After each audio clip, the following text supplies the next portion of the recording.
Well, good evening, everybody. It's a pleasure to be back. George Morgan here at your service. It's PSGL, it's Wednesday night, it's Spain tonight as well. Lots on the table, lots of battling. The title contest is still alive and kicking. And Jack, it's only taken us 10 rounds. We're on the 11th. It's all to play for.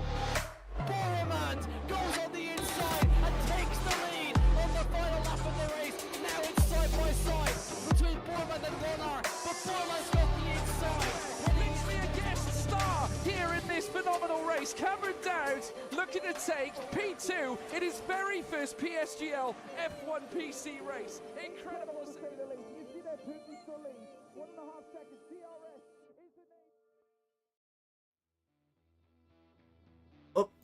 name. Good evening, guys. So sorry, my camera has decided to disappear. That is not what we like to see whatsoever. Give me 2 seconds with that. But hello, guys, and welcome to PSGL here for round number 5 of the calendar. Of course, we go racing here tonight in Montreal, and honestly, myself, Michael Edwards, and Danny Quinn going to be taking you through the action as always here in F4 on the PlayStation TS. And Quinn, how are you, my friend?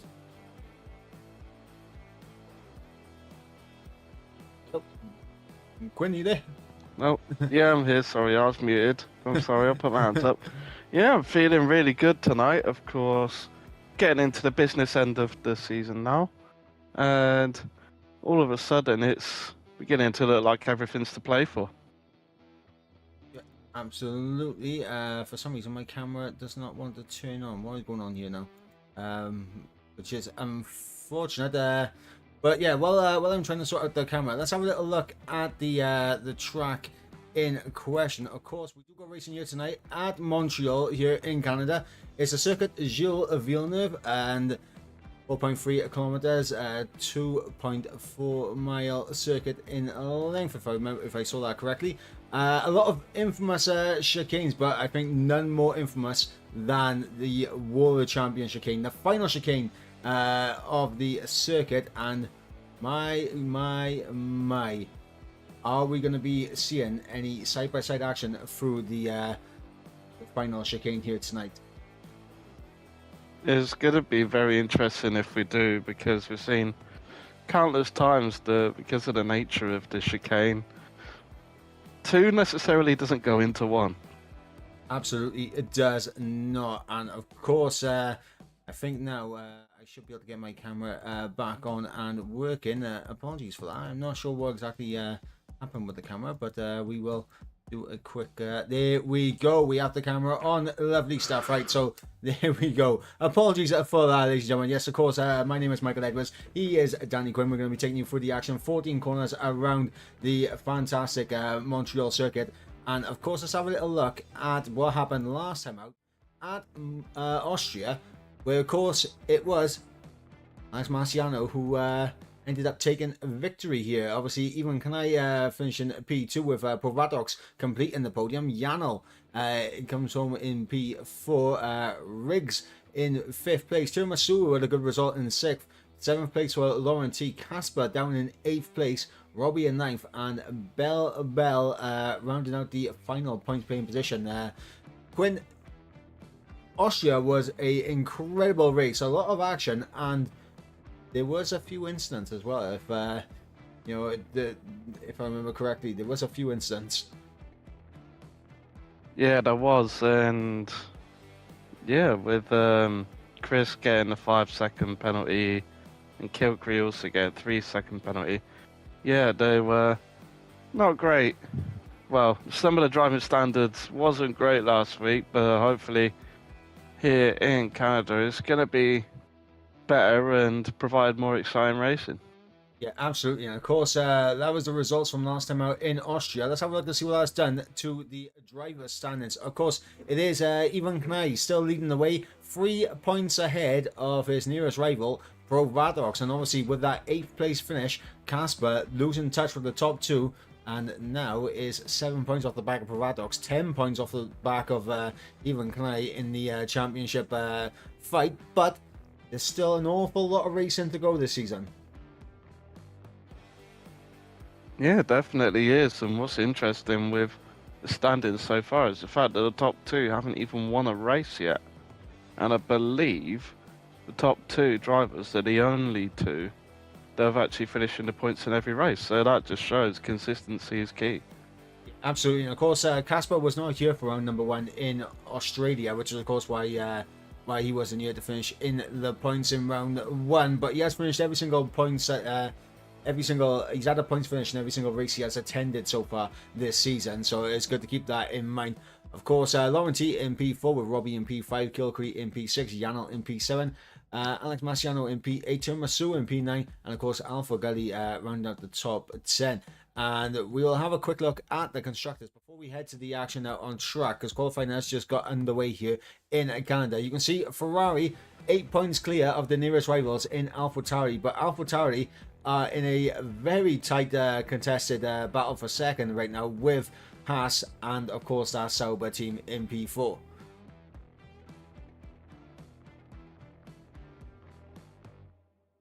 And then, of course, we have Williams in P5, a few points back on 28 points. McLaren in P6 on 20 points. 12 points for Aston Martin, 11 points for Mercedes. Alpine currently on 7 points in 9th place. And, of course, 3 points for the Red Bulls, rounding out the back end of the field. I'm hoping that we don't have any Discord issues going on at the moment, because I don't think Quinn is hearing me tidy. And yeah, I'm hoping that there's no. I'm hoping there's no Discord issues. We did have. I have experienced some Discord issues over the past day or two, so I'm hoping we have none of that. But I think without further ado, Quinn, should we head out to the action on track? Yeah, let's do so. I mean, it would help. Yeah, let's head out. Hello. It would help if everything's going wrong here tonight. Everything going wrong. Right, I'm in.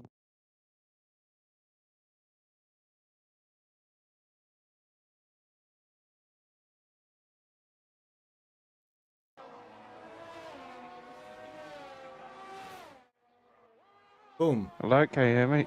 Yeah, I can hear you Hello. now. Sorry about that. Technical issues, unfortunately, here tonight in F4. Plaguing your lead commentator here, myself, Michael Edwards. But yeah, we are here. We've got everything up and going now. We can see the action out on track. And Quinn, some early lap times come in so far. 9.4 from Frank, setting the early pace. I'm currently on board with CPI Lucas in the Red Bull, coming through that middle sector right now. Yeah, he's had quite a solid lap so far, and I'm just looking at Chris. Let's see, he's crossed the line and gone P4. Just going back and see if there's anyone else about to finish a lap. It doesn't look like it, so yeah, gonna stick on board with Lucas for now as he's coming down the back straight, heading towards the World Champions chicane. And just you can cut the first part quite a bit, and it gives you a better line through the second part, and he does so. Will be into the 110s for Lucas though, so P10 so far now makes that P11 with even Kanai going P5. Yes, we got Yanel coming to the line right now in that papaya orange. McLaren goes up in the P8, does Yanel. So first set of lap times on the board, and it is IRT Frank in the Sauber currently leading the way on a 9.4. Yeah, both Saubers doing a great job in the first runs of qualifying, and closely followed by Thomas in the McLaren. He's had, well, especially last week as well, he's been having some good qualifying sessions recently. Just needs to just get his head round, like getting it into the race pace and just turning it into race pace.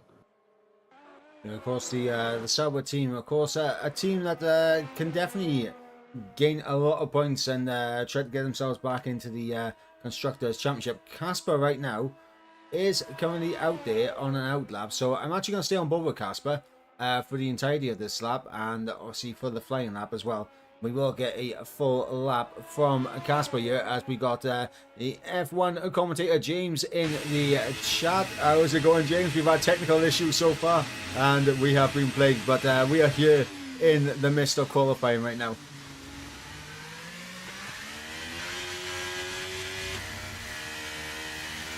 As Casper is about to get his lap underway, get himself psyched up, geared up, and how important is getting a good run out of this final chicane, Quinn? Oh, it's really important. It sets the tone for the lap, really. You just gotta make sure you get a good run through the chicane, so your run down to turn 1 is as good as it can be as he winds up through the World Champions. It was a good run out of it, so see how his lap goes. Yep, now coming through turns 1 and 2. Not taking as much of the inside curve through 1 as you probably would have liked, but getting good traction on the exit of turn number 2. Now into the second chicane through 3 and 4, cutting a lot of that inside line on the entry, and of course now coming through 5.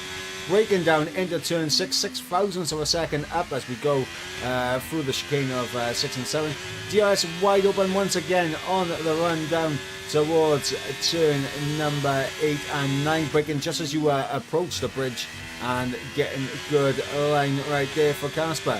As we now come to the hairpin at, I believe it is turn number 10, if I remember correctly. I can't remember if that little thing before the corner counts as the corner, as we have turn number 11 and of course down the straight turn number 12, and ladies and gentlemen, DRS wide open to the final chicane. 13 and 14 is time for the World Champion chicane. Will Casper avoid it? Yes, he does. To the line, welcome Casper, and what's it going to be for the Sauber? 3 tenths improvement. It's a 9.2. Yeah, that was a very good lap there for Casper. Got pretty much every corner absolutely perfect, and Lauren T actually puts himself up into P2, but that's Kilcree displacing Casper at the top. I was just on board with Riggs as he's coming up to the World Champions chicane. He was nearly 2 tenths up in the second sector. See if that carries over. It doesn't, but he still improves up into P6. Yeah, and obviously any time improvement will be vital here in the early phases, because it's much better to get a competitive lap time on the board early on than leave it until the end where you're under huge amounts of pressure to get that lap time. Yeah, exactly, and just gonna look at Tiramisu as he's believed just started a lap, and that is Aguado actually going up into P4. Only 2 thousandths behind Lauren T, so he's been having a great qualifying. I believe it was just another improvement. I believe it was Smalley balls. But yeah, Tiramisu just invalidated on turn 8, I believe it is. Yeah, I think so. Tiramisu there, just catching a little bit too much of the curves as I'm coming on board with Crisby right now, coming to the middle of the sector split. Let's see if there's going to be an improvement for the Aston Martin. Nearly 3 attempts up coming into the hairpin. Let's see what the traction's like coming out of the hairpin for Crisby. Good traction on the exit, going up for the gears. Now DRS going to be a wide open as we run down all the way to the final breaker zone into the World Champions chicane. And a little bit of traffic up ahead, but should not be a problem for Crisby here as he gets through the chicane. Little love tap on the wall on the exit, and we've seen that many times. A lot of drivers do tap that wall, and Crisby goes up into P5. Yeah, it's a very good lap there from Chris, and of course it's a Aston Martin 4 and 5 at the moment. Those two look like the best set team, apart from the Saubers as well being 2nd and 6th. They're looking quite strong, as that was actually Provatox getting in between the two Aston Martins, putting himself in P5 with a 109.406. Yeah, absolutely, and of course Provatox, one of the championship contenders here in F4, and of course not alone, he is also there with Ethan Knight, who's all the way down in P11 right now. So it's not been a great qualifying session at the moment for the championship leader. Casper, obviously, after that disappointing 8th place finish in Austria, it was still points on the board, but a lot lower than what he would have wanted. And Casper's got a lot of work to do, and he's doing an absolute fantastic job right now on the front row here in qualifying as it currently stands. Yeah, he's doing a great job, and I'm on board with the other championship contender, but it's only half and 10th improvement for even, can I? So maybe it's not a track that he's happy with or he particularly enjoys, so potentially it's a week where Prototypes can take advantage of that. Yeah, Bovanox currently in P5. Obviously, you got Casper up in P2 right now. And of course, even Kanai dropping down to P12 after we just saw an improvement from Yanel going up ahead of him into P11 there. So I'm actually going to go board with Robbie here in the Ferrari, just getting himself geared up for a lap. That's a bit of traffic behind, but we're going another flying lap with the Scuderia Ferrari coming through the final chicane now. DRS are wide open as we run down in towards the first braking zone at turn number 1. Ideally, you'd want to be taking quite a lot of that inside curve, as Robbie has just done there, to really open up turn number 2 for you and get the car around. Good traction on the exit there from Robbie as we approach turn number 3 into the first of the many chicanes around here, taking a decent amount of the inside curve on both turns 3 and 4. Now coming through turn number 5 into the break-in for turn number 6 through gear, the gear choice here for Robbie as we go through turn 7.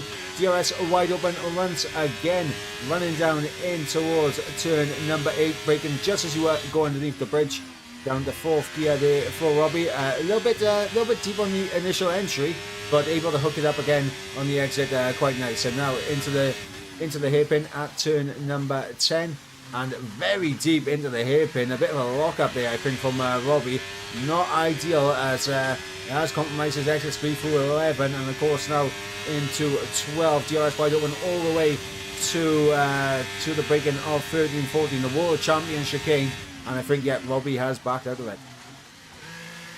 Yeah, it's looking like a very solid lap there for Robbie up until the hairpin. He just, do believe he just locked up and he just ended up understeering and nearly collided, went into the wall. So, yeah, it was a good start to the lap for Robbie, but not a particularly good end. We do have 2 Mercedes drivers out on track on flying laps. I believe the first one across the line will be Tiramisu, so we'll go on board with him as he heads to the Water Champion chicane. Really cuts the first part of the chicane out. Surprised that's not in the validation, but it is an improvement, and his teammate is up to the line again. A massive improvement for Riggs up into P5.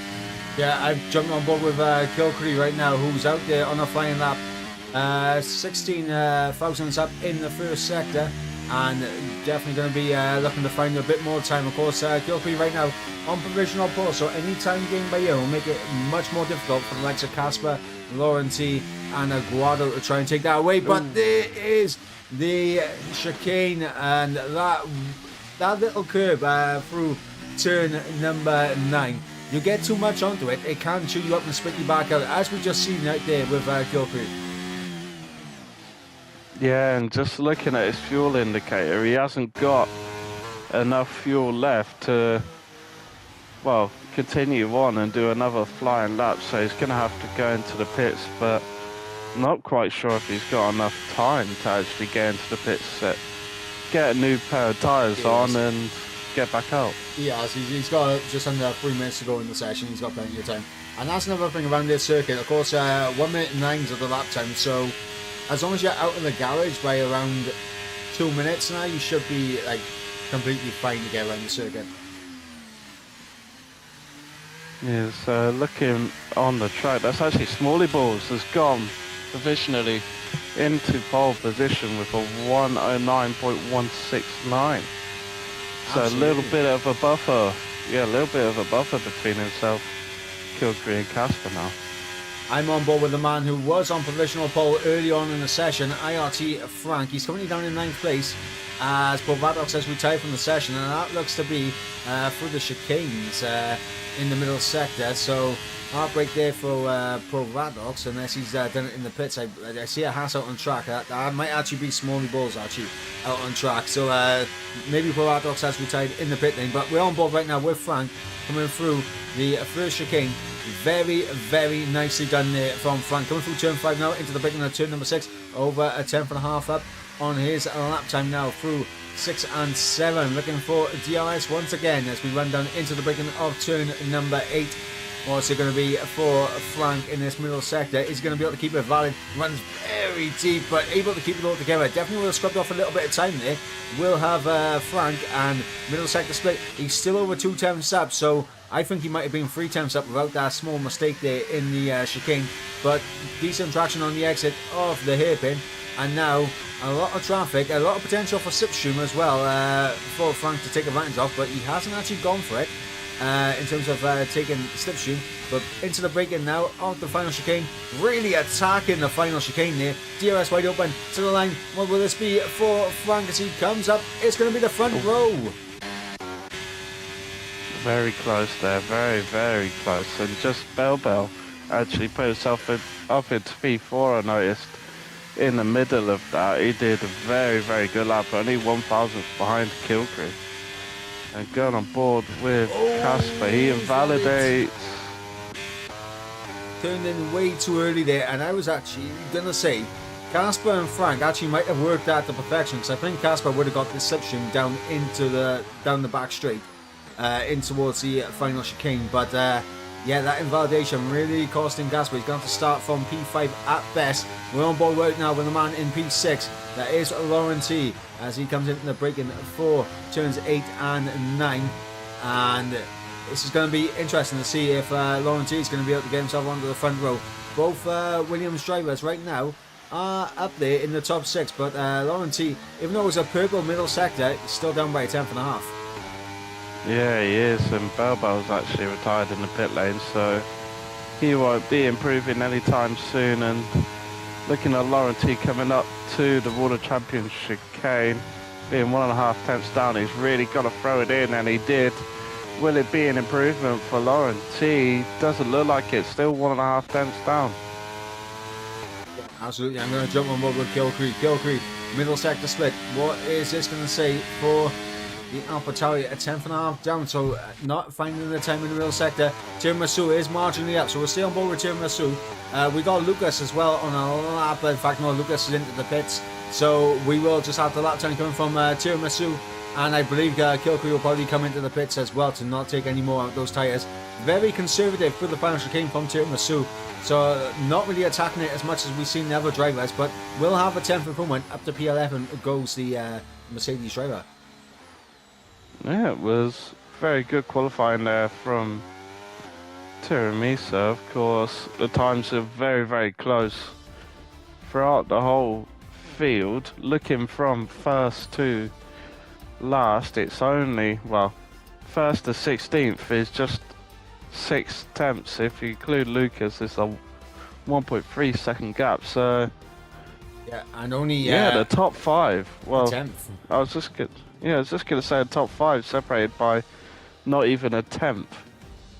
Alright, well, we'll run you through the order real quick by you. Smalley Ball's on pole position with Frank alongside him on the front row. Then we got Kilcrew in third with Bell in P4, Casper in P5 with Lauren T in P6, Aguado in P7, Riggs in P8. Then of course we've got Pavadox in P9 and Crisby rounding out the top 10. Outside the top 10 we have Tiramisu, Thomas, Yanel, Ivan Kanai, Robbie, Jaku, and of course Lucas rounding out the field. And with the top 5 separated by just under a 10th of a second, it's going to provide a lot of interesting battles, especially on the opening laps, as people are going to try to break away with the breakaway early to avoid being caught with DRS. And ERS management is going to be so crucial for all these guys.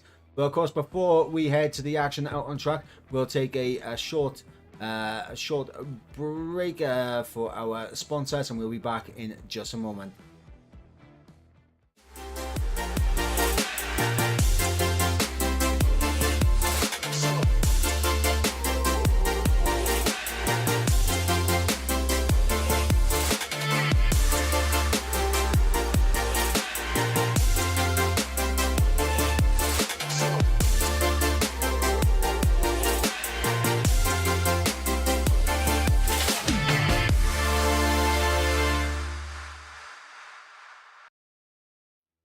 Well, ladies and gentlemen, of course, with qualifying done, a big disappointment, of course, is Ivan Knight, the championship leader, down in the bottom half of the field, outside the top 10.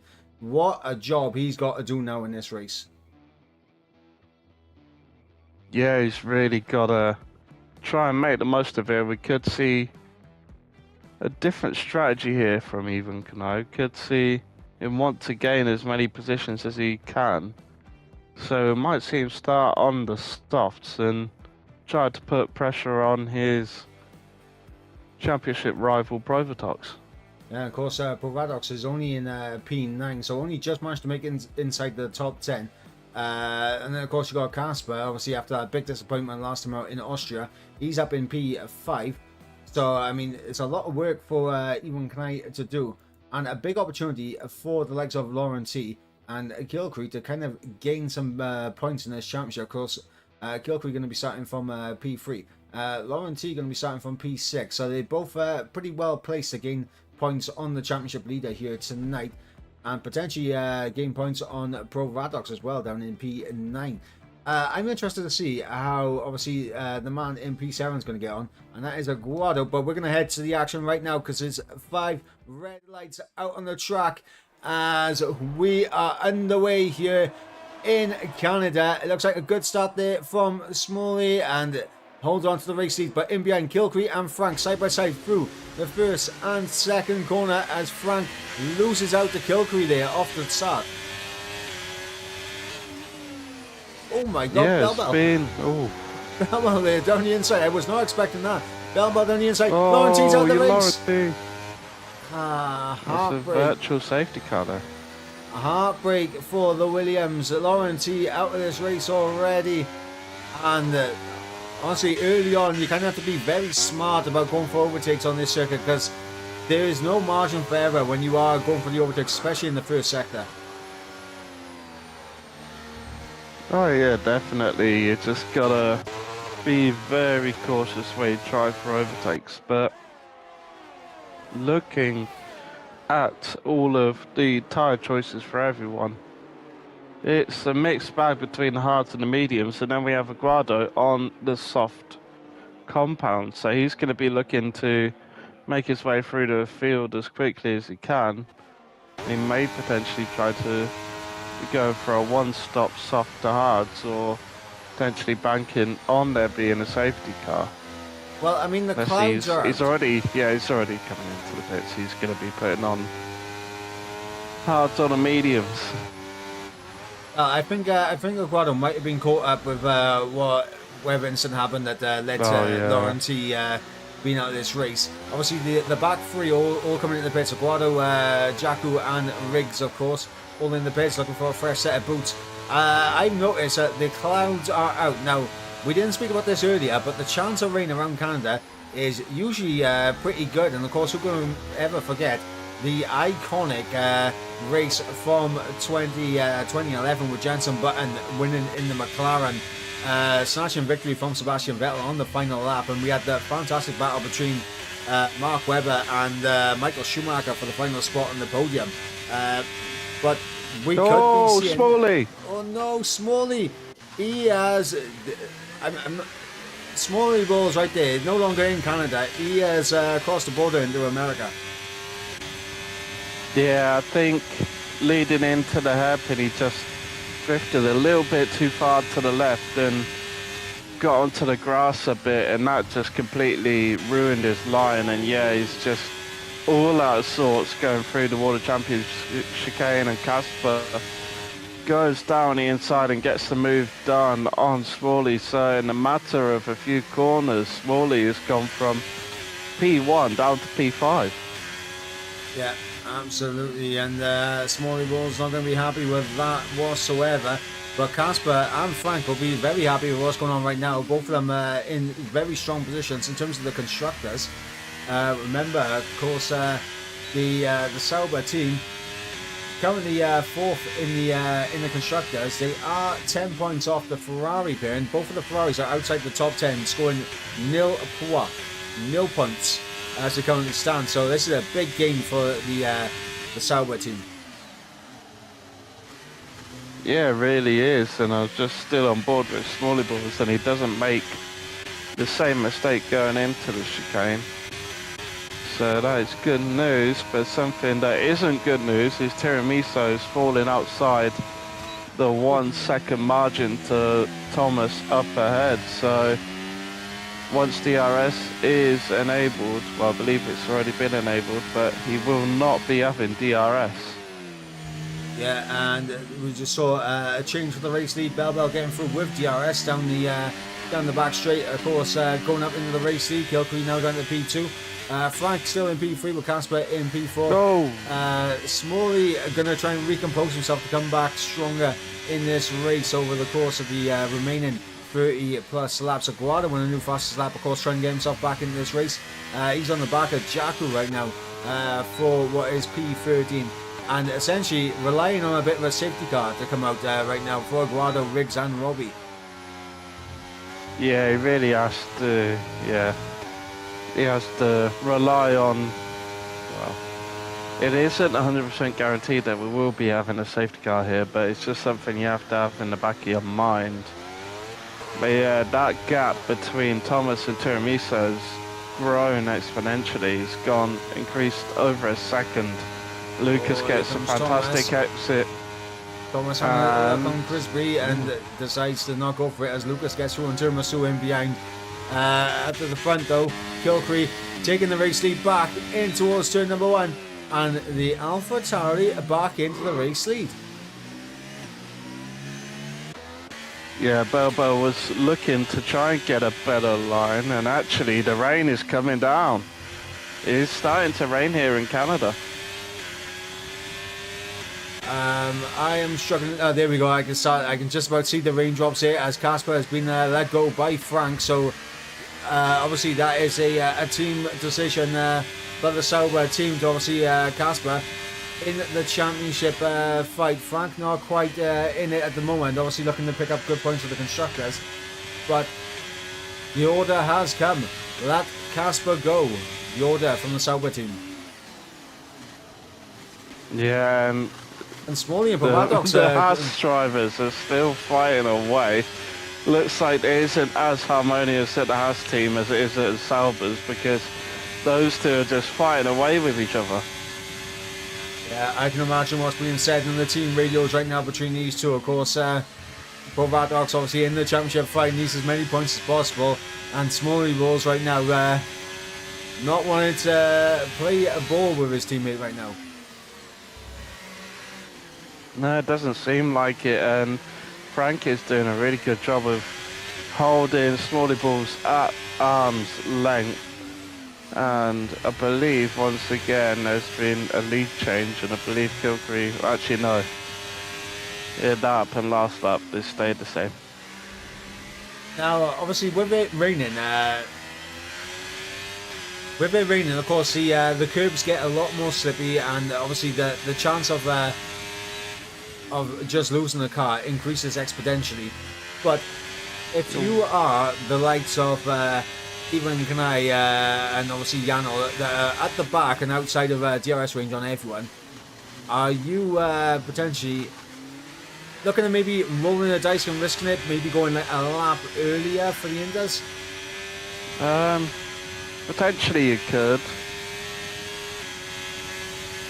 Yeah, potentially you could, but unless you are 100% sure, I don't think it's a risk worth taking, as that is Smalley Balls nearly going into the Water Champions chicane. And yeah, Frank is the first of the pitters, and I believe he's going to be going on to the set of Inters, and he is. Yep, so lap 7 of 35. We've had the first gamble onto the set of the intermediate tyres. It doesn't look wet enough out on track for the Inders to work, but it could just be our graphics, as we just saw Smalley Balls there getting all out of shape, coming through the chicane of 3 and 4. And my God, I think the conditions are just getting a little bit difficult out there on these dry compound tyres. But yeah, look at Frank, he's losing time to Ivan Kanai. It is not time for the Inders just yet. Yeah, I was going to say the surface is looking little bit greasy out there, but even though the guys might be struggling a bit on these dry tyres, it's still not wet enough for the intermediates. No, absolutely not. And I'll see if there are any race engineers looking in right now. They're going to be fully focused on that gap between Frank and Ewan Clay in this race. But as we got Bell in, so Bell is risking it and is going to chuck on a set of Inders. I think it's a lap or two too early for the intermediate. So yeah, Lucas as well. Yeah, I think it's a little bit too early for these guys to be on to the Inders. But I mean, potentially, I mean, we're seeing that Aguado's not really closing in on Frank. In fact, if anything now, I think it's Inders right now. I think these guys have pulled the pit stop perfectly. Yeah, I think, and just, well, looking at who's it, Frank, he is starting to, well, pull away from Aguado a bit, actually. Yeah, the gap is sticking around 4 seconds back to Aguado, so I think it's just really at that really awkward. Ooh. No, it's not. It's Janel. It's Janel around, and this is where, obviously, on the dry comp on the tyres, it gets so tricky on a ever so wet track, a very slippery surface. Of course, there are no, there's no grooves in these dry comp on tyres. Like these are just pure slick tyres right now, as everyone now piles into the pit lane, and this could be interesting. Povadok stays out, risking it for another lap, and obviously that means the Smalley's not going to get a double stack treatment here, but Povadok might have just made a mistake there by staying out an extra lap. Yeah, I do believe Povadok was actually out ahead. Yeah, he was actually ahead of his teammate Smalley Balls, so really he should have pitted in. Yeah, Robbie with a 3-second time penalty. He is on the intermediates. Yeah, Provotox still in the race lead, but he's got Kilcree and Bell, followed by Casper directly behind. And yeah, Bell had a really big moment there, just the rear end stepping out a lot. But he's still going on. And that's one thing that we also didn't mention at the start, is how crucial the time penalty is going to be and keeping them to a minimum. Because this is one of those tracks where time penalties usually are incredibly frequent around the circuit like this. Yeah, even in the dry, there's really definitely more frequent around here. But in a way, it's going to be very, very difficult as Provotox comes into the pits. He was starting to lose massive amounts of time to Kilcree and behind, and I believe, and well, I'm not 100% sure on when he's going to come out, but it's going to be well behind his teammate. Yeah, I think he could end up coming out somewhere near Thomas now. So I'll just go on board with Provadox. He's exiting the pit lane right now. In fact, he is going to come out just about side by side with Smalley. So he actually didn't lose as much as what we thought, but 3-second gap now to Provadox and Casper. Obviously, needs to put in a good stint now on these Inders. And Aguado has stayed out on the softs. Yeah, I'm not sure what Aguado's doing. There's just no grip on those soft tyres. So Aguado, Tiramisu able to breeze past. And look at Ewan Knai around the outside. Is he going to be able to pull this off? He should be able to pull this off. He does pull it off. And up into P10 goes the championship leader. Yeah, really not sure what the thought process is here from Aguado's. Yeah, now DRS is disabled.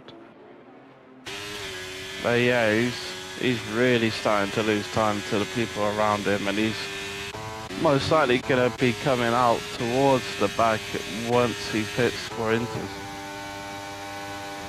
Yeah, absolutely. And I'm not going to lie, I think Casper is fuming with the fact that DRS got disabled right there and then, because Casper potentially could have got the move done on Bell and got himself up into P2 and then have tried to get a clear run at Kilcree, but DRS got disabled and no DRS for Casper. He has to stick him behind, and a lot of the guys here very low on ERS. The guy that has the best ERS at the moment is Thomas down in 8th place, but I mean, not really using it, really, is Thomas?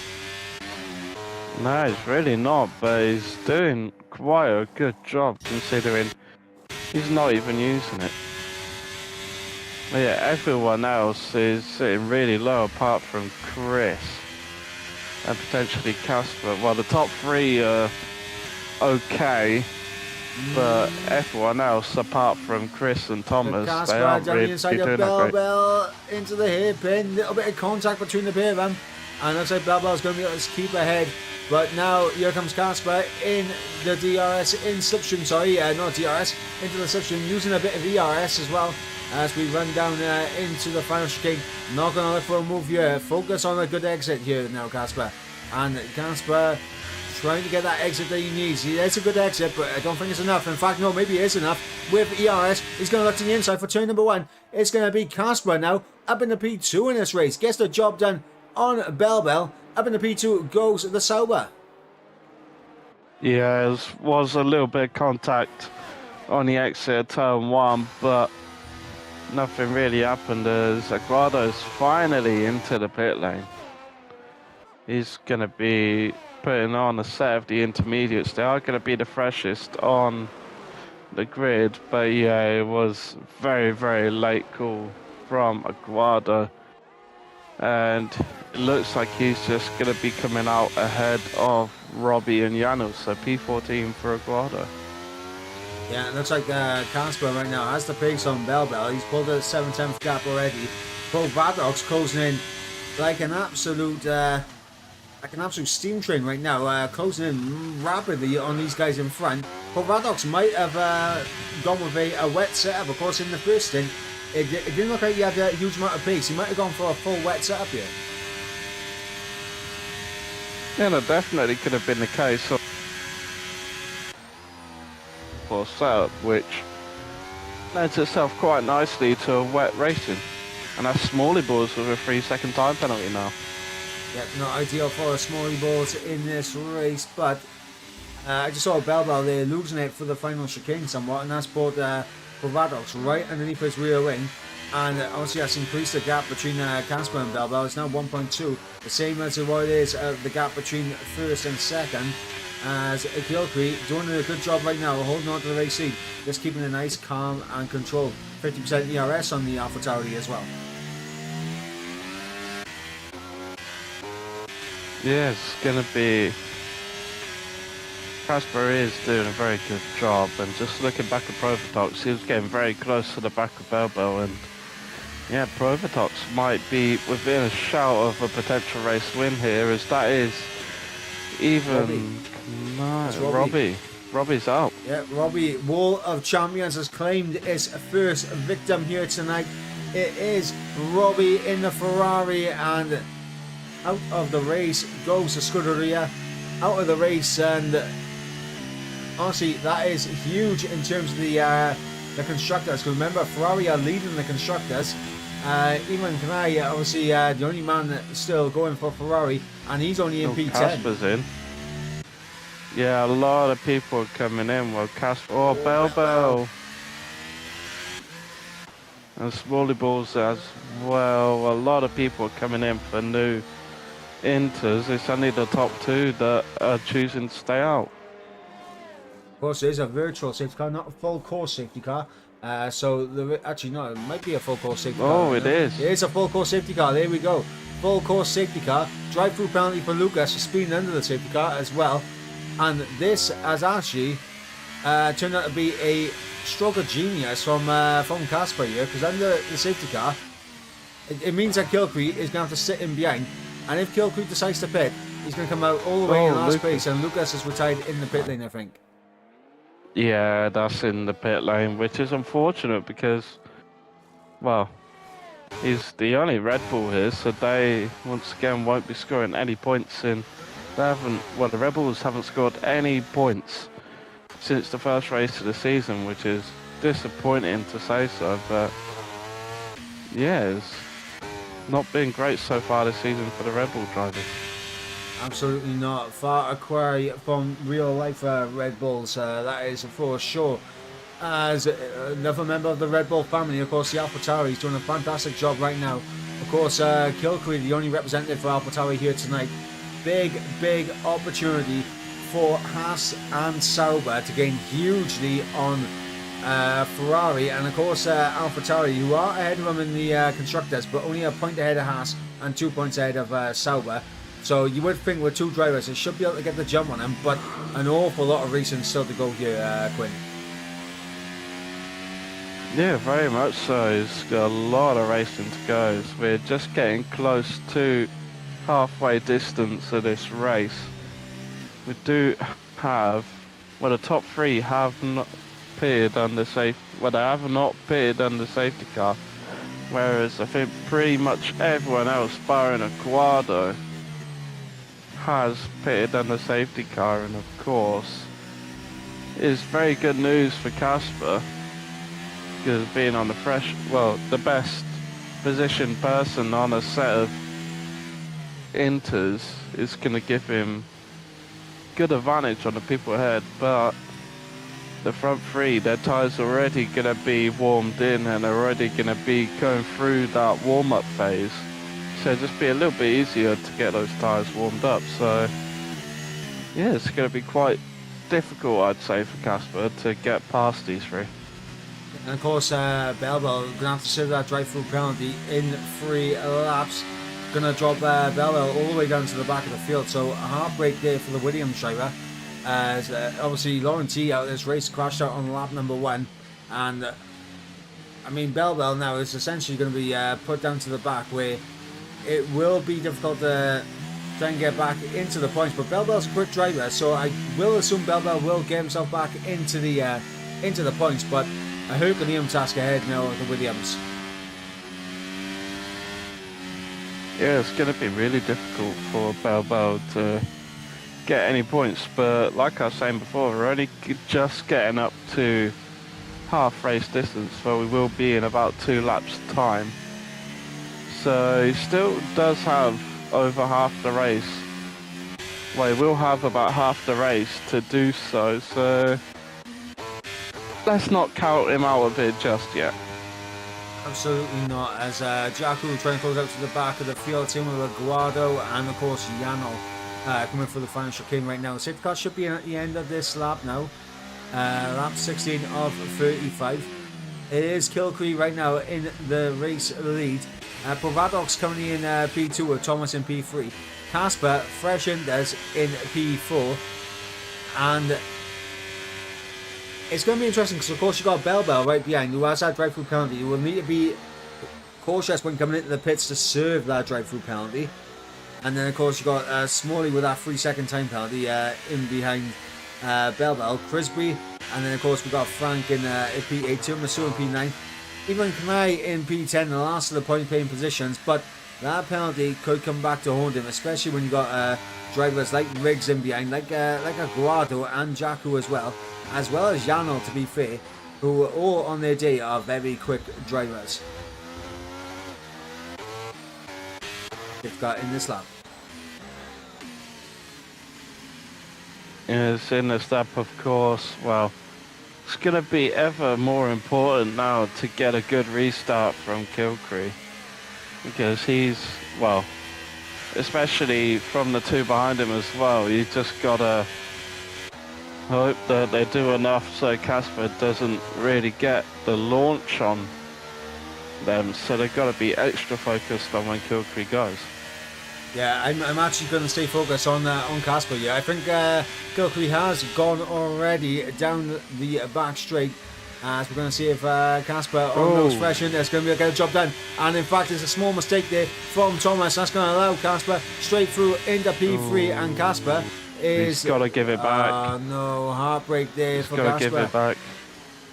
Yeah, it wasn't good. He passed him about, well, 5-10 meters before the start-finish line, so he had to give it back, and that has just lost huge amount of time to the front 2 already from Thomas and Casper. But Casper finding the Verstappen Oh my lines. God! Look at Thomas. Thomas here. Absolutely. Oh! Thank God, Ghost system worked there.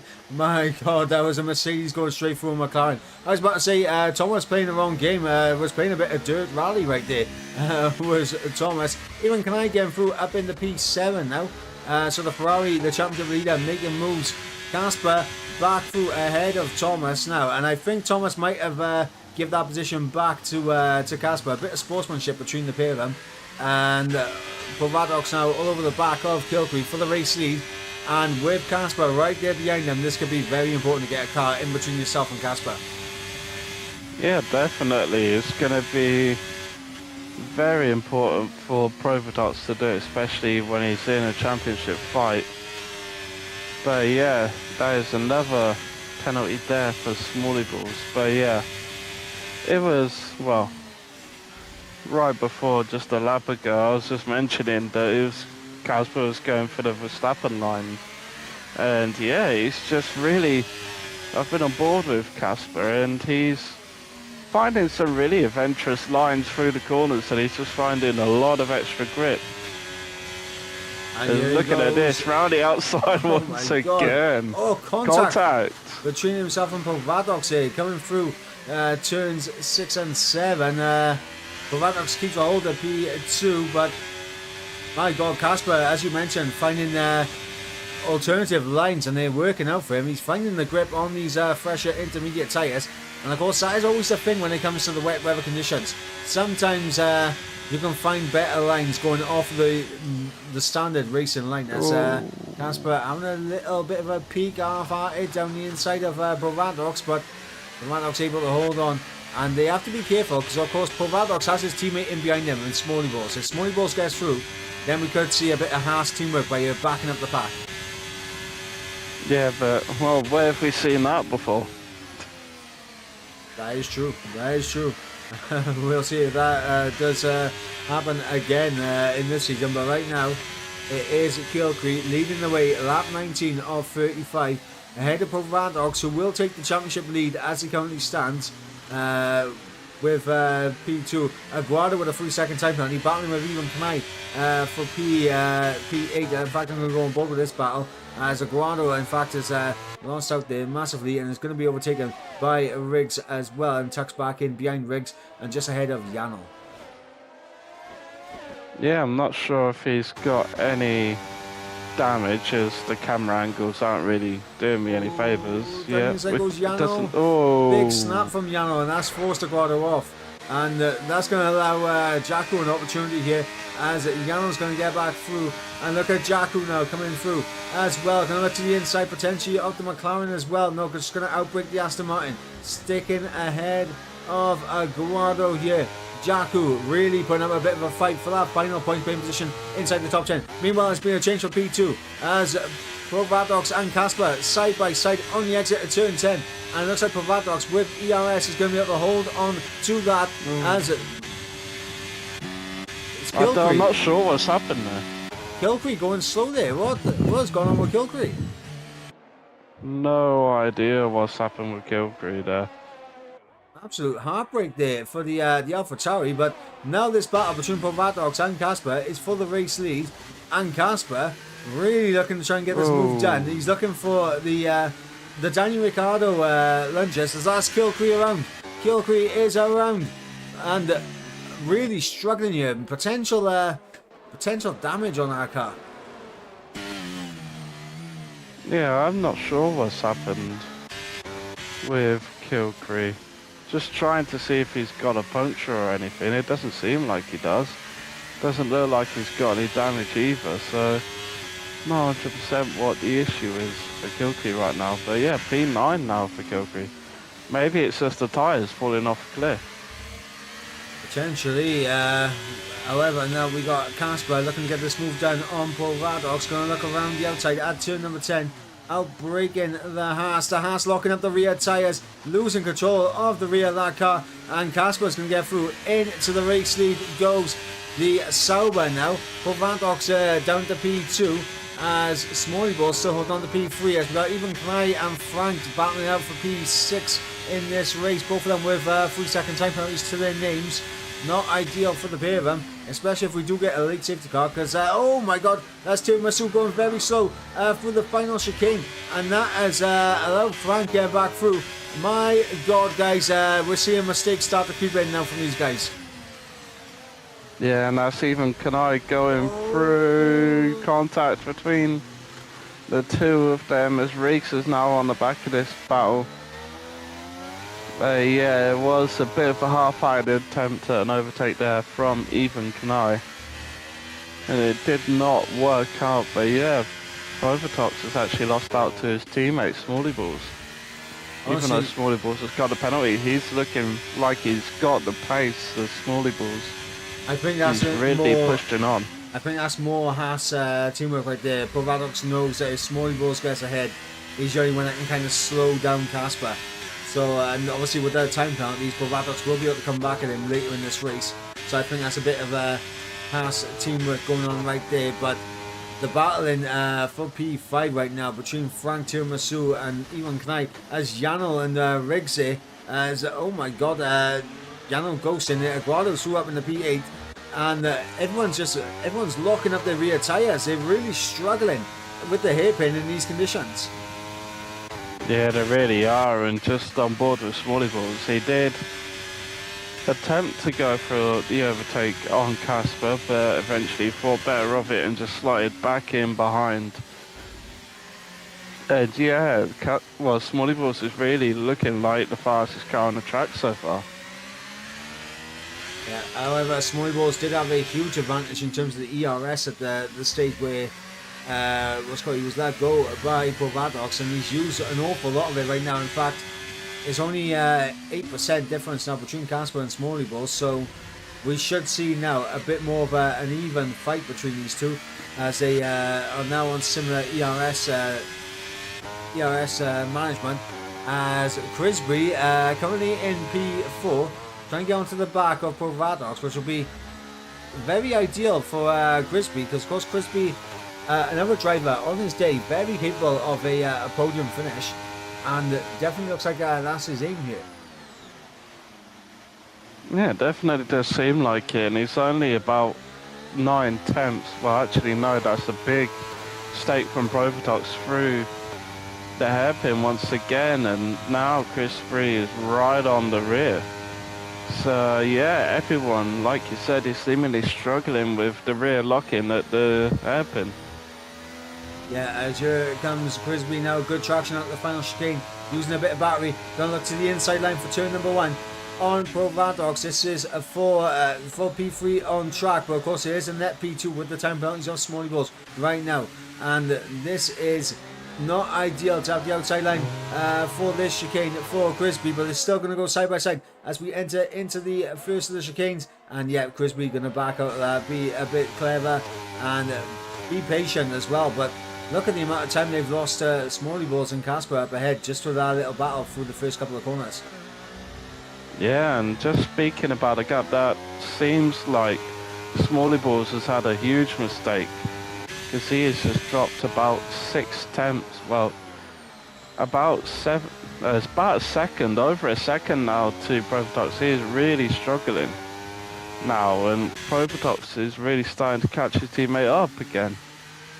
So yeah, it looks like it was a big mistake from Smalley Balls, and he's just falling. That's going to allow Crisby to try and take the inside line to really try and get the traction down, but that deep line obviously just provides great traction out of the corner as well. But look at this now, Crisby into the slipstream. Is he going to have a look into the final chicane? No, he's going to stick in behind the Haas for the time being. The Aston Martin has come unleashed here in Canada, and this is absolutely fantastic to see. Of course, Crisby, his best result so far this season is a P5 finish, which of course came, it did come in Monaco, round number 3, and right now he's looking for his first podium of the season. Yeah, it's going to be very interesting to see how this battle plays up. But that is Smalley Balls. Wow. Smalley Balls has gone round and he's lost his front wing. Needs to be careful about getting Oh, he's retired on track. Oh. Hopefully his AI stays ghosted now with these guys coming through the chicane. So that's a virtual safety car here in this race. Lap 24 of 35. Casper leads the field. Povadox in P2 now. Crispy in P3. Frank up to P4. Tiramisu in P5. Then we've got Even Knight in P6. Aguado in P7. Riggs in P8, Yano in P9, and then of course we've got Jakku in the final points playing position in P10. Kilcree, what? I don't know what's happened with Kilcree. Definitely, I think there's some major damage on that car. I know he's made another pit stop now, so maybe he's fixed the damage. But yeah, I mean, absolutely fell like a stone in water through the field earlier on. Yeah, it really did. And yeah, he's still, well, just struggling. Like, he's really struggling at the moment. He is gaining time on Jakku, and there is a lot of people ahead of him with penalties. As Riggs has decided to come in, and I believe he's going to be putting on new set of intermediates as he does. So maybe the tyre life on these four.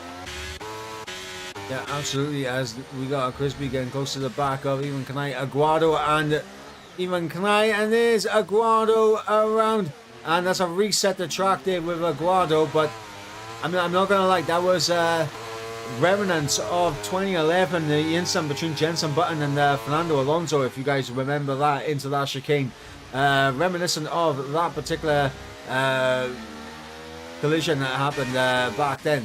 But yeah, Aguado losing out massively. And what I was going to do, I was actually going to do a little bit of math, and I was going to see who, well, if the Saubers take the constructors' lead right now.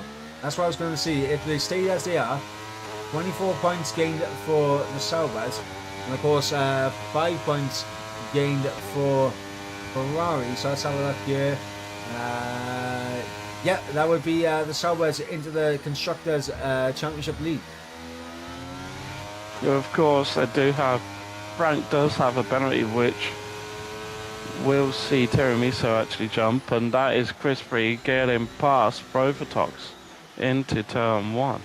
Yep, Crispy now up into P2 in this race. In terms of the Drivers' Championship, obviously right now, Casper looking to pick up all 16 points. And obviously Povadox right now in P3 looking at picking up 10 points. So a 6-point gain for Casper on Povadox. That will bring Casper 1 point behind the Haas in the Drivers' Championship. And obviously both of them, I believe, currently will jump Even Knight, as it appears that my controller is very low. I do not know how. It was 3 bars when we started this race, but ladies and gentlemen, that is technology for you. Sometimes it lets you down. Yeah, I mean, Casper right now, I think, would be tied on points with Even Knight. So we'd have 3 drivers separated by 1 point if it was to stay as it is in the Drivers' Championship right now. Yeah, it's going to be very, very close to the top of the championship. Well, both championships, really. And we're only in, what, round 5 at the moment? Yeah, round 5. Of course, next time out when we go to the Circuit Paul Ricard, it will be the halfway stage of the season, and definitely going to be an interesting one. Jakku picks up a 3-second time penalty right there. Not ideal there for Jakku, as Jakku just losing up massively with that time penalty. And I mean, he is in P10 right now, it is Jakku, but if there was a late safety car, he would have picked up so many positions at the end. Yeah, he would have done. He really would have done. But yeah, lap 27 now. And Casper has just over a 6-second lead over Chris. And Provatox was looking quick in the first initial part of his stint. Now he's on 17 lap old intermediate tyres, and yeah, I'd say they're really starting to fall away from Provatox now, but he's still managing to keep up with Chris. Yeah, but you're seeing Provatox every single time he goes through that hairpin, the rear locking on the Haas is just not helping him whatsoever. He's losing time in that particular section of the track, and the question is, obviously, are the tyres going to be able to make it to the end? Because you've got to think, if Braddock was to come into the pits right now, you'd think by the end of this race, likes of Casper, Grisby, Frank, who are only 4 laps better off, potentially could be facing puncher territory. So I'm very curious to see what Braddock's tyre weight is on right now at this moment in the race. Yeah, you'd have to think that they'd be starting to get onto their last legs roundabout now. Oh, that is Yano. Virtual safety car. Virtual. Lap 28 of 35. We've got a VSC again in this race. Honestly, I think we've been kind of blessed here tonight with the virtuals instead of the full course safety cars. Yeah. Well, we did have one that was turned into full safety car, but yeah, it's allowed them to not necessarily take advantage of it and pit for fresh tyres, but it's also allowed them to just keep the tyres in check and not completely run them into the ground. Now, considering the virtual safety car is still out, would you come into the pits right now? Would you stay out? If I was Provotox, I would come in. Well, Casper stays out, Grisby stays out, and Braddock stays out as well. So no one listening to the pit signs, or maybe we are underestimating the life in these intermediates. As we're back to green flag racing once again. Oh, that is Janel again, and Janel's into the pits, and I think that's a full front wing loss here for the McLaren. McLaren retiring in the pit lane, and heartbreak there for Janel out of this race. Of course, came into tonight P7 in the championship on 20 points. No points here for Janel, and absolute heartbreak for the McLaren. Yeah, it's not been a great race for the McLarens, really. I mean, Thomas obviously not in the points, and Yano, I believe, before he had, Belbo was actually retired as well in the pit lane, so only 11 runners. Well, yeah, Yano was up there fighting with Aguado, and he was making a good fight of it, but yeah, that's how an incident around this track in the wet can really affect your race. If you spin once, that can really damage your tyres. Absolutely. Now, I kind of hope that, obviously, because the one thing that I do like, I like it, like, even if you're having a bad race, to always push to the end, 'cause you never know what can happen. And obviously, retiring in the pits, obviously, it's everyone's prerogative to do that. Me personally, I would rather get to the checkered flags. You never know what can happen with stewards' reports or anything like that. You might be able to end up with a point in the end. But if there was a late safety car, Jano and Belbel will be absolutely kicking themselves. Yeah, they really would, because they would have been right back in the fight. And even Thomas, yes, he's 17 seconds behind and he is on 21 lap old inters, but if there's a late safety car, pit for fresh inters and you'll be right back in the fight for points. Absolutely, and here we are now, lap 30 of 35. Casper leads away, 6 seconds the gap to Grisby. Grisby has pulled out a second and a half on Bavadox now. Bavadox, I think should be able to hold on to P3, considering that Frank 2 seconds back and obviously has a time penalty. But if Tiramisu gets onto the back of Bavadox, that final podium position could be up for grabs. Yeah, definitely could, but Tiramisu has to get past Frank first, and he's got even Kanai behind him, really applying the pressure. So yeah, 5 racing laps to go. It's not looking good for Tiramisu. I'll tell you who might be a pain in the side of even Kanai here. Kilcree. 10 lap old Inders. He's on the freshest Inders out of everyone other than Riggs down in 10th place. And really closing that gap. He's already within that 3 second window, so we'll jump ahead of even Kanai. But, I mean, even Knay, a 7th place finish around here, not ideal for him in the championship. No, definitely not. That's Thomas in the pits, and he's gone for It has stopped raining. soft tyres. It has stopped raining, but it's definitely way too early. Yeah, maybe we'll get a bit of DRS at the end of this race, and that battle for P4 will really spice up. Yeah, I'm gonna look back at Thomas, and yeah, he's really struggling on traction with these, and he's very, very understeery. So it's definitely way too early for slicks. We might get it in the last 1 or 2 laps, but by that point, I don't think it's worth any of the front runners to come in and pit. Absolutely not, and I think at this stage everyone's just going to tiptoe to the end anyway rather than lose time in the pit stop.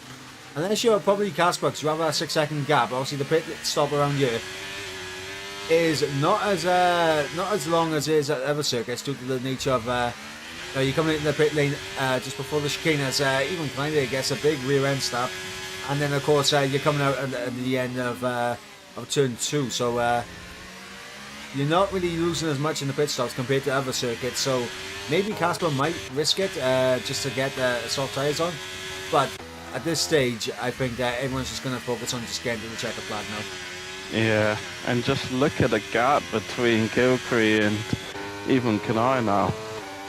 It's nearly close to the second mark, which, yeah, with that mistake, well, it was the mistake, and now it's actually Tiramisu getting past Frank. They're side by side. Frank gives Tiramisu a big squeeze to the inside, but still side by side. Tiramisu gets ahead, and now it's even Kanai right on the back of Frank now.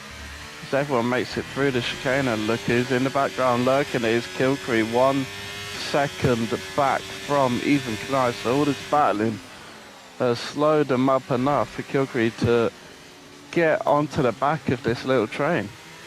Yeah, absolutely. The gap between Provatox and Tiramisu, 2.5 seconds. I'm going to see now if Tiramisu can actually bring this down.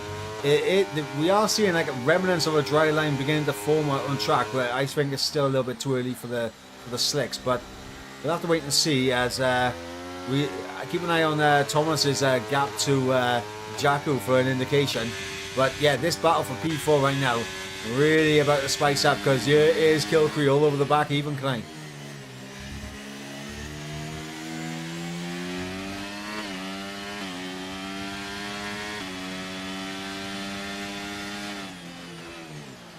As even Klein tries to outbreak Frank around the outside. Remember, this is full position with both of them having a penalty, and now Kilcree looks at an opportunity to potentially maybe get past one of them.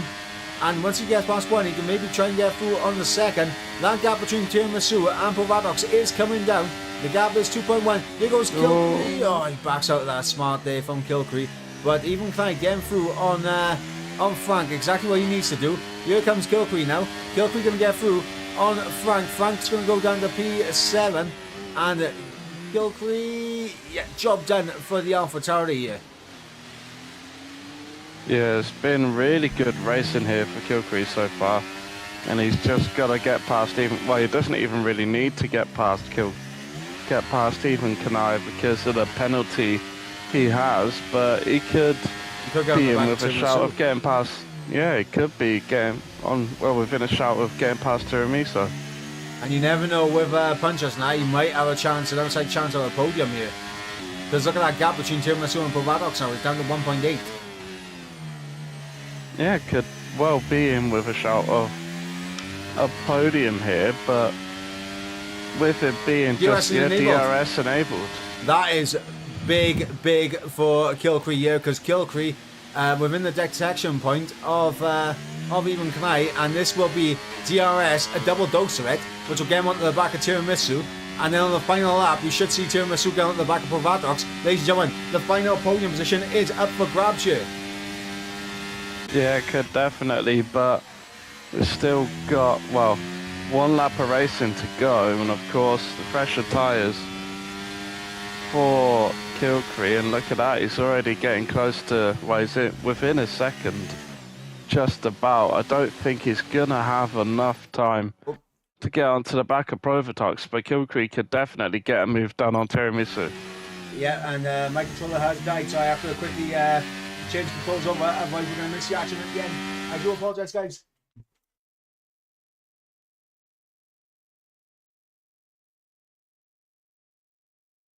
Just looking through this battle at the moment, Kilcree about 9/10 back. He has got the DRS on Tiramisu, so he's gonna be closing up, but he's just not getting close enough. He is right on the edge of the 1 second margin for DRS. It doesn't look like he's gonna be getting a move done on, well, it doesn't look like he's gonna be getting close to getting a move done on Provotox. He's really starting to push now. Is Kilcree using his overtake. Crosses the line to take victory here in Canada. Casper there taking victory. We got Crispy coming through to take him a fantastic podium position here. P2 for the Aston Martin. Provotox should be able to hold on to P3. As look at this, it's going to be a drag race to the line. Oh my god, Tiramisu just about holds on ahead of Kilcree. That gap was 600ths of a second. I repeat that, 600ths of a second in the end. Even Kai comes on with P6, Aguado P7, Frank dropping down to P8 in the end, Riggs in 9th place, and no, that's Aguado leaving the session. So we obviously Thomas will be promoted to P10, but it is a false position. Yes, it was a very exciting race, of course. Casper, once he had that lead, he just didn't really look back. He was just running his own race at the front. But yeah, the fight for 4th place, it just really got down to the wire. And of course, Kilcree so close, of course, on the fresher intermediates, so close to getting it done, but wasn't able to. But the top 5, especially with what happened earlier in the race, is a great result. Yeah, absolutely. Driver of the day is even Kanai, voted by the in-game fans, but to me, I think there's only one driver of the day, and that is Casper. Yeah, I think Casper, once he got a grip of this race, he really just ran with it. And yeah, to have over an 8-second gap in this tier, you have to have quite a dominant race, and yeah, definitely had that. Yep, absolutely. And of course, with Frank finishing down in P8, I think that does affect the constructors. Yeah, I think it does affect the constructors. I think Ferrari might still have enough to stay ahead. I will do some quick maths in just a moment's time. But there he is, top step of the podium for Casper, joined and flanked by Crisby and of course Provotox, who I believe takes the championship lead now. So let's run you through the order one more time. It is of course Casper with the victory here. Fantastic performance from him. Crisby from 10th place up to 2nd. What performance from the Aston Martin. Provotox coming home in the P3, completing the podium. P4 going the way of Tiramisu, just ahead of Kilcree, who had a fantastic comeback drive in this race. Even Kai comes home in P6 with Frank in P7. Sorry, not Frank in P7, it would be Aguado in P7, and then it would be Frank in P8, Riggs would be in P9, and of course Jaku would be completing the final points paying position in P10. Of course, Thomas outside of the points, the fastest lap of the race going the way of Riggs, and what a race that we have just witnessed here, Quinn. Action all the way down to the end. What a performance from Casper. What a drive from Crisby as well. Just stayed out of trouble, did his race and got himself a P2. And what a comeback drive from Kilcree. After whatever happened to him, he fell through the field but was able to come back and take home a P5 finish. Yeah, it was a fantastic race, and of course, yeah, I have to give massive props to Kilcree for that recovery drive after, not sure what happened to him, but yeah, it wasn't, well, can't really say what happened because, well, none of us know, but only he does. But yes, it was fantastic recovery when he pitted for new tyres, and yeah, so close to getting that position on Tiramisu right at the end. Yeah, absolutely. So I'm going to do some quick maths here, just have a little look, and obviously even Kanai finishing in P6, so that is 5 points there for Ivan Knight. He will lose the championship lead to Provadox. Provadox will take the championship lead. Casper with 16, well, with an 11-point gain on Ivan Knight here. Will jump ahead of Ivan Knight actually. So Casper, Ivan Knight goes from first in the championship to third. As it currently stands, of course, Stewards could change things drastically.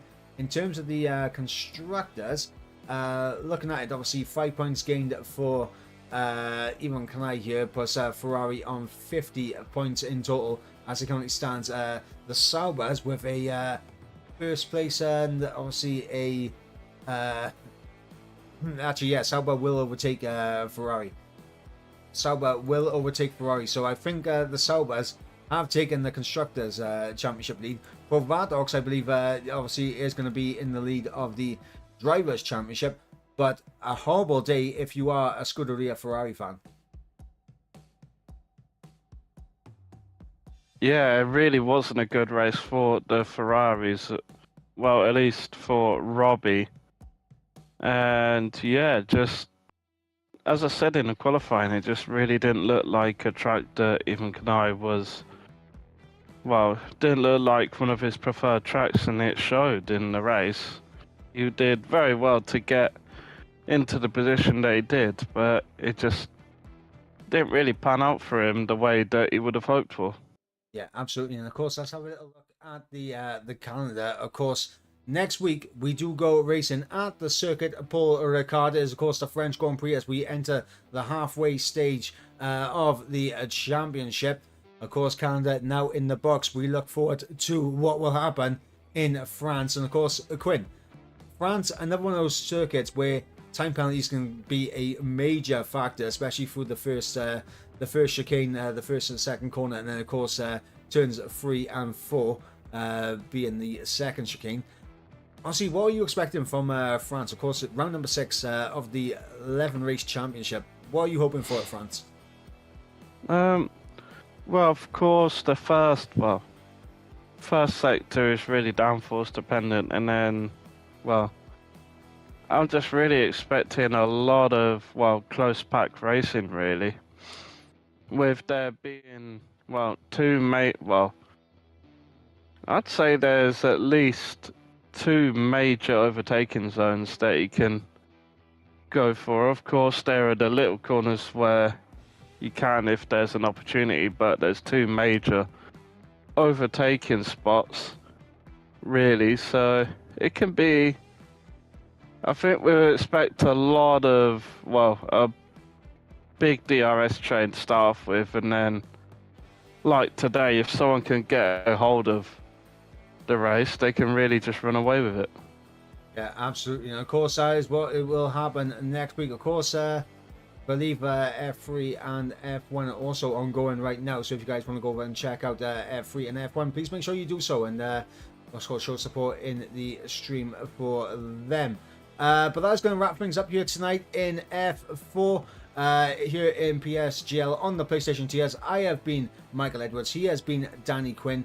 And we'll catch you next week for round number 6 at the Circuit Paul Ricard as we head to France. Until then, guys, is good night from the PRS. Good night. See you.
He's got the inside, but up here is through on the left-hand side.